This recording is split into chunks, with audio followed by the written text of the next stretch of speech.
Amanda, your thoughts on the post-credit scene in regards to leading up to this moment. We see Hayward, he's doing this villain thing of sorts. The launch, I'm thinking that the launch is like literally a missile, but no, the launch it's Vision. That's what he's going to bring into Westview. He's going to tear it down from the inside out.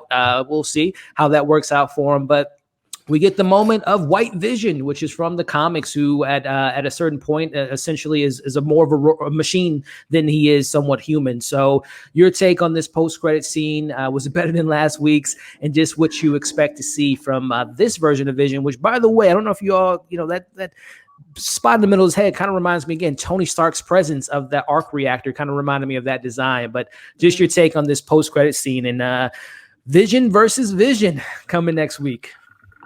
I'm, again, very underwhelmed because it's just the fact that, like, everything that we thought of, like, the big baddie's going to be Mephisto, everything, like, single theory that we have thought of for this big ending, and then it's going to be Vision versus Vision. I was just kind of like, oh, okay. On a television level, that makes more sense.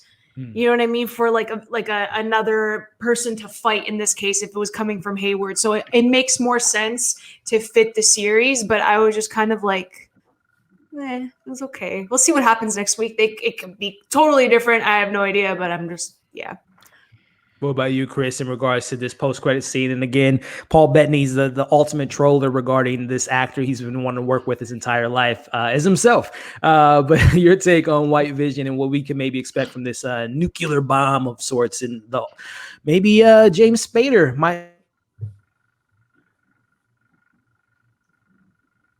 Yeah, I hope he's not trolling us. I hope he's not. I'll never forgive him if he is. Yeah, he's trolling us. Yeah. Oh, why? We kind of touched on it last week about like our expectations, like Magneto, and then it's like if it's really Al Pacino was out there, all those names to be named, yeah. Denzel Washington. No, I'm joking. No, we never know. Crazy. Yeah, and I never knew about White Vision. I just doing some research after the end scene. But yeah, this end scene was way better than the last one. I mean, not like the last one was whack, but it's like it's cool that they're even throwing an end scene. So I'm excited to see where they go with it. I'm guessing it's like a setup for Vision to be fighting Vision, or they can set up. We're thinking that Wanda is going to be the big villain in the upcoming movies, but it might just be this White Vision. I'm excited to see how that goes. I saw some theories about Monica teaming up, to defeat this White Vision and all that kind of stuff. So yeah, I'm not making any predictions. I'm like Matt. I'm not doing it. We're out. I'm out.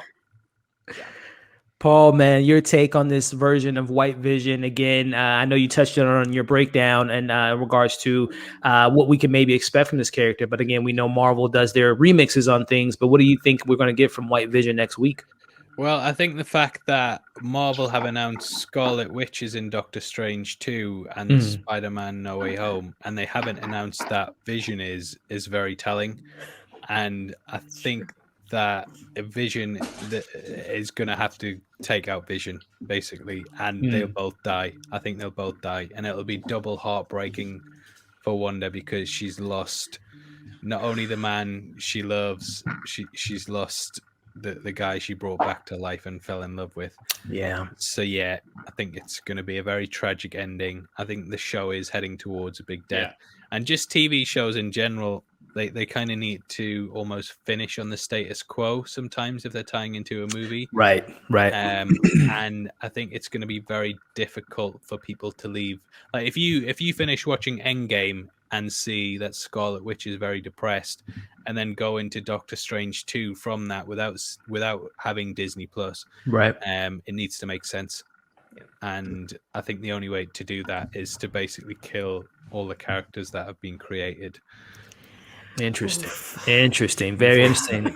You're taking, and this is a good question too. I don't know if you guys thought about this in regards to how was Hayward able to track Vision inside the Hex? Again, knowing that I guess Wanda created vibranium. Again, she has ultimate OP powers. But Matt, man, your take on, I guess, that question, but then also too, just your take on White Vision and what we can expect from this character next week and moving forward. Is this how Vision maybe can come back in the MCU? Shuri can maybe take the whatever Wanda was able to create in the Hex and put it in this Vision potentially, or he's just a goner?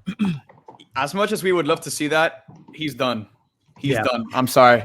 It's not something that we want to see, but Tiana Paris, all of the people that are part of this show have talked about how the show ends very depressing. It's going to be a sad ending, and it's going to really set off Wanda and unleash her into becoming the Scarlet Witch. Right. So this post-credit scene again was underwhelming for me personally, because going into this episode, I had like all of just like my theories the same way everyone else had their theories of like, okay, they're going to set up the final episode by, I don't know, maybe we get the aerospace engineer reveal, maybe some Doctor Strange, who knows? But coming off of the ending of the episode, which I already found kind of underwhelming, and then to go into the transition into this post-credit scene where they completely introduced a new character into the show that we're going to see in the next episode. Right. It completely changes the game, because now going into this next episode, I don't think we could have all of the cameos we thought they were going to have. I don't think you can have all of those cameos now in this next episode. It's only 15 minutes long. They have a ton of questions to answer. They have a ton of things to address. There's going to be action filling in the majority of the episode. Yeah. So it's going to be, again, going into this next episode, I'm kind of worried, but like Chris, again, expectations killed. I'm done. You're right. That's it. I'm done. Well, wrapping it up,